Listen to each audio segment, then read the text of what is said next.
So let me start right here.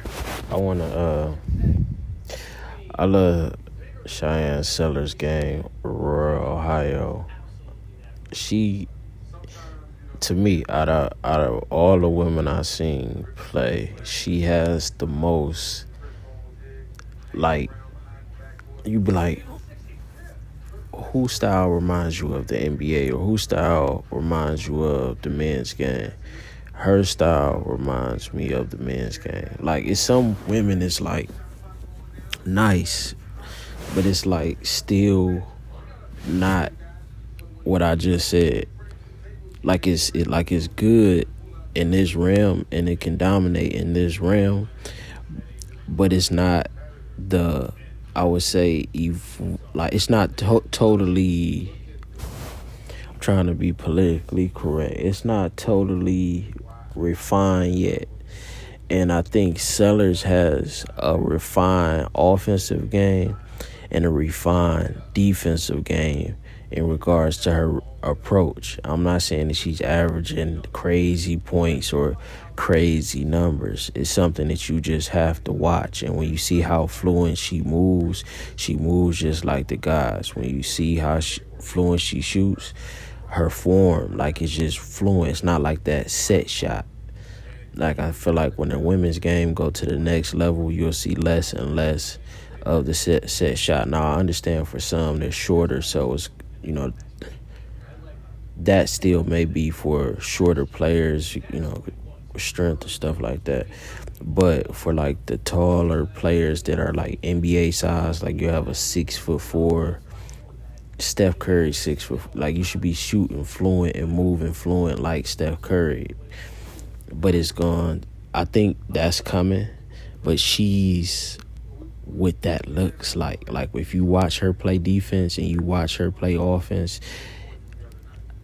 if I'm on that staff, I'm putting everything into making Sellers reach her top potential, because when she really gets, I would just be focusing on a consistent mid-range, because when she can step right inside, boom, beat you off the dribble, take that mid-range, stop, pull up, she's going to be a problem. Like, if she ever really reaches her full potential, and I'm not saying it's going to happen, but if she does, the form, like the outline is there. She just got to color the inside. So when she does that, look out. She is a problem.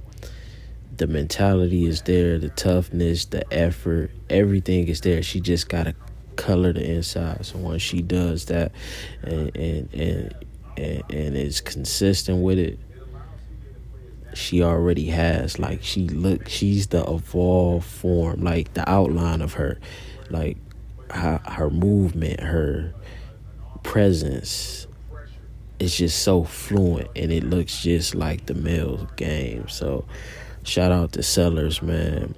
Maryland still, I would say, even though they lost, this was a tough fought game. It was close.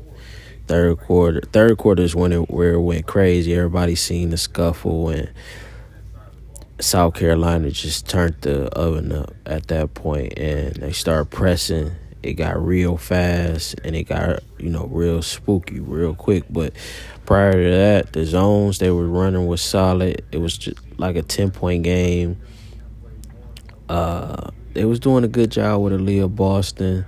They was doing a good job with forcing South Carolina into shots that they wanted them to take. Like halftime, 32-26. This is a close game. So I would say good coaching, good defensive coaching for sure. And, putting the pressure, trying to manage the clock properly and kind of speed up the half court. Maryland just did a very good job without Diamond Miller. Going to be a lottery pick, and so for them to come out with new players, with young players, and then put that effort up against a national champion, You see, first quarter, end of first quarter, 19 to 12. So, it's just good. Well, Abby put up 21. Let me see. Yeah, 21-6. Let's go to some highlights from this. I don't really want to show that, though. What I'm looking for. Let's go to Aliyah Boston, man, because this is, a season where she's trying to make a statement. Still, we don't know if she's going pro. We seen Indiana got the first pick, but she's coming in, and I felt like this was very telling right here. So let's take a second and just see her mentality coming into the season and coming into this game.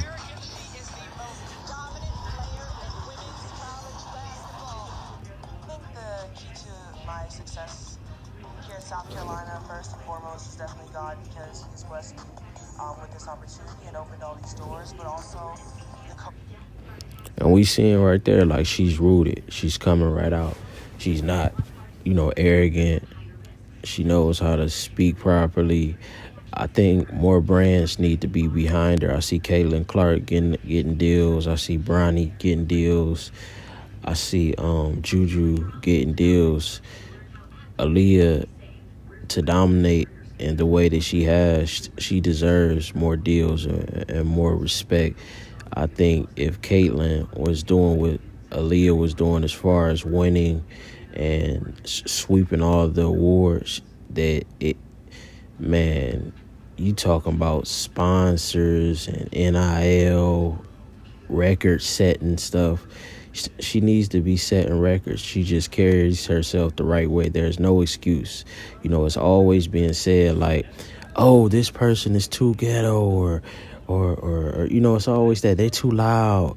She doesn't fit in any of those modes, and she's still not getting her respect. So this is when I say the disrespect from a lot of these people in media and people that are controlling these situations or putting certain people in positions. They're abusing the power, and these corporations, they're not showing proper respect. Like, it just makes it's ridiculous to me. I'm disgusted by it, and I just want Aliyah Boston to really be compensated properly. every day we step on that floor, they continue to push me. One Gamecock is now a National Player of the Year. Aliyah Boston swept the remaining awards. After winning the Naismith trophies last year, I definitely would say the only way to top it is to repeat it. I just want to. And she's letting everybody know right there, she's not done. She's not satisfied. She's not just content with what happened last year. She wants to come back and do it again. She seemed to take it real personal when they recorded her crying and made that go viral, and she won the championship, and she, make this go the same way. So when she does it again, even if the numbers aren't there in the same way, if you're really watching these games, you understand the impact. You seen how Maryland, pretty much the whole team was swarming her in the paint. Like, it was just, it'd be three people at a time, and it just like surrounded her. Like, Giannis would get a wall, like he got to go through, but she was literally surrounded. Like, it was. If you seen this game, it was crazy. Like, it was crazy, and she still was very efficient. Didn't force anything. Didn't rush. A lot of players in her position, they want to put on a show on the stage, rank versus rank, lottery night, and she just understands. She's mature enough not to do too much and to get hers within the system. So that's something that is admirable from a young player, and that's something that will keep you around for a long, long time. Tim Duncan is. Continue to grow my game. I want to play on the next level and play for a really long time. And so so I just stay motivated with the facts of knowing that I want to continue to play.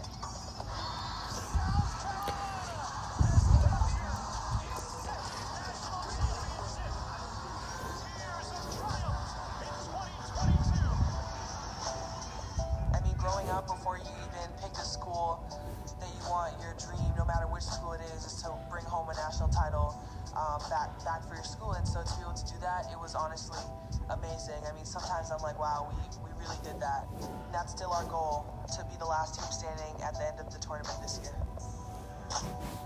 It would mean a lot to be the group that wins back. And we got Aliyah Boston with the GOAT, Asia Wilson.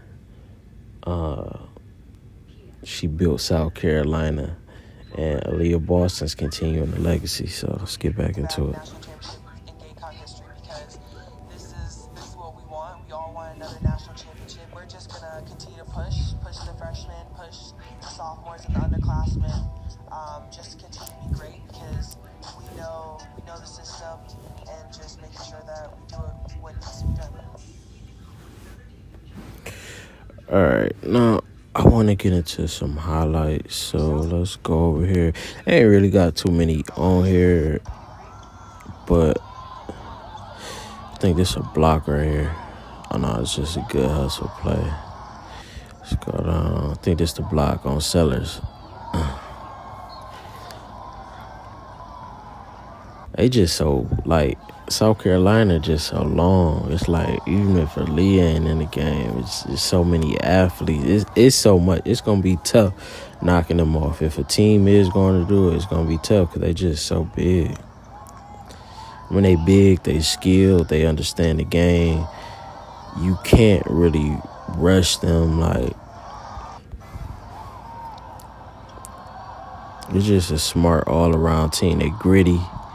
They're together, like we seen when the scuffle happened. That I say this where Maryland messed up. When the scuffle happened, South Carolina seemed more together. And when a Maryland player was pushed, somebody from Maryland should have stepped up, especially with the size difference. Like, it's like the biggest player on the team pushing the smallest player on the other team. Hold on, let me see. Let's go South Carolina, Maryland. I'm trying to see. Let me see. South Carolina is on a mission to repeat as NCAA champion, and it looked tough to beat in 81-56 rout of Maryland from Bria Bill's rise as an offensive threat to elite depth, while the Gamecocks may be better than they were last year. So let's check this out. Is South Carolina's women basketball team better than last year? Maryland win is promising sign. South Carolina's women basketball is on a mission this season to become just the fourth program in NCAA history to win consecutive national titles. The number one ranked Gamecocks took the final step in that journey Friday with a dominant 81-56 victory over number 17 Maryland. Connecticut and Tennessee, two of the most prolific programs in college women's basketball, are the only two teams to win consecutive championships in the last 20 years. After its performance against the Terps, South Carolina seems primed to join them in 2023. In fact, the 2022-2023 Gamecocks could be even better than last year's championship squad. So let me know what y'all think about that. Is this the most dominant team that South Carolina women have put out there? Do you think it's better than last year's team? And can they repeat? And who do you think is standing in front of them? I know a lot of people were saying Tennessee, but we seen O State put the beast on them. So is it anybody else that you feel like is the biggest threat to South Carolina? Number one, South Carolina last loss to a ranked opponent was to Stanford in the 2021 Final Four. They've won 15 consecutive contests against ranked teams following tonight's 81-56 win over number 17 Maryland. Saw South Carolina, Maryland highlights, and the WNBA draft lottery recap on ESPN Mexico this morning. Huge loss for Maryland. Oh, yeah, that was Diamond Miller announcing that she was out. Let me see. Tonight, I'll be reporting live, so this was just warm-ups. Let me go to videos. Let's see if there's any video. Yeah, so I don't think it's too much out there on this day. Yeah, that's just a flashback. All right, let's go to the stats. NCAA women Friday.